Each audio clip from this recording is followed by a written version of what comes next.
በህይወቴ ከሰማኋቸው ትረካዎች ወይም ቂሳዎች መካከል አንዷ ቂሳ በጣም አፌክት አድርጋኛለችና ላጋራችሁ መጣሁ።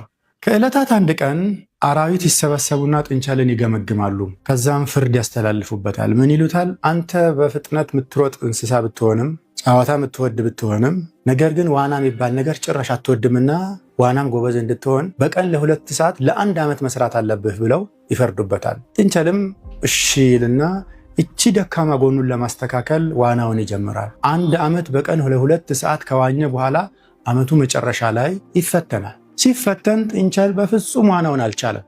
አሁንም ከዛ ደካማ ጎኑ የተፋታ ወይም የተላቀቀ ሆኖ አልተገኘም። ስለዚህ እነዚህ የአራዊት ፍርድ ቤት አስፈጻሚዎች ወይም ዳኞች ምን ይሉታል? ዓመት ሙሉ ለ2 ሰዓት ሰርተ ምንም አላስተካከልክም አንተ ጥንቸል፣ ስለዚህ ተጨማሪ 1 ሰዓት እንጨምርብሃለን፣ 3 ሰዓት ትሰራለህ ለዚህ ዓመት ይሉትና በጣም ደብሮት ከፍርድ ሂደቱ አዳራሽ ወጥቶ እያዘገመ ሳለ ቁራ ያገኘዋል። አያ ጥንቸል ምን ሆነህ ነው እንደዚህ የደባበተ በጣም አንገትህ እንደፋሳ ምን ሆንክ አለው።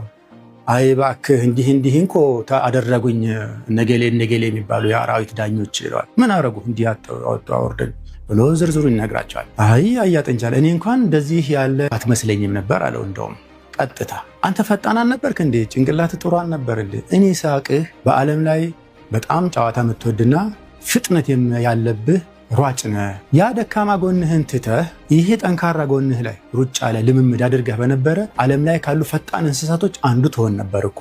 አሁንም እንደገና ተመልሰ ያንን ደካማ ጎን 1 ዓመት ሙሉ በቀን 3 ሰዓት ከምትተሻሽ ተመለስና ወደዚህ ሩጥ፣ እነሱን ተዋቸዋለው ይባላል። ጥንቸል እንደምታውቁት እንኳን ዋና ተውና ውሃ የሚረጭበት ፍጡር አይደለም፣ በጣም ይፈራል። ውሃ አይወድም። ለምንድነው ይህንን ታሪክ ማንሳትና ላጋራቸው የፈለግኩት? አብዛኛዎቹ የሰው ልጆች ያለንን ጥንካሬ ከማጎልበት ይልቅ ደካማ ጎናችንን ለማሻሻል ብዙ እንለፋለን። የእውነት ለመናገር ጠንካራ ጎኑ ላይ አንድ ሰው ብዙ ኢንቨስት ቢያደርግ በፍጥነት ብዙ የስኬት ማማዎችን መሻገር ይችላል። አማ ደካማ ጎኖቹ ላይ ብዙ ሰዓት የሚያጠፋ ሰው ቢመጣ አቨሬጅ ነው የሚሆነው። ከሰዎች የተለየ ስኬት አያስመዘግብም። በዛ ረገድ እንደው አቨሬጅ ከሆነም ጥሩ ነው። ለምሳሌ ቀላል ምሳሌ በልጆቻችን ላምጣላችሁ። ልጃችሁ በማቴማቲክስ ክህሎቱ በጣም ጎበዝ ነው። ነገር ግን ሃንድ ራይቲንግ ወይም ደግሞ እጅ ጽሁፉ ደግሞ ምናልባትም በተለምዶ እንደምንለው ዶሮ በጭቃ የረገጠችው ሊመስል ይችላል። የተሞነጫጨረ ሊሆን ይችላል። አያምርም። በቃ አርቲስቲክ ኔቸር የለውም ልጅ። ስለዚህ የአርት ትምህርት ቤት ልታስገቡ ትችላላችሁ። ሃንድ ራይቲንግ፣ ኮሜንቱ፣ ትችቱ፣ ወቀሳው፣ አስተካከል፣ ጩኸቱ፣ ውክቢያው ምናምን በጣም ይበዛል።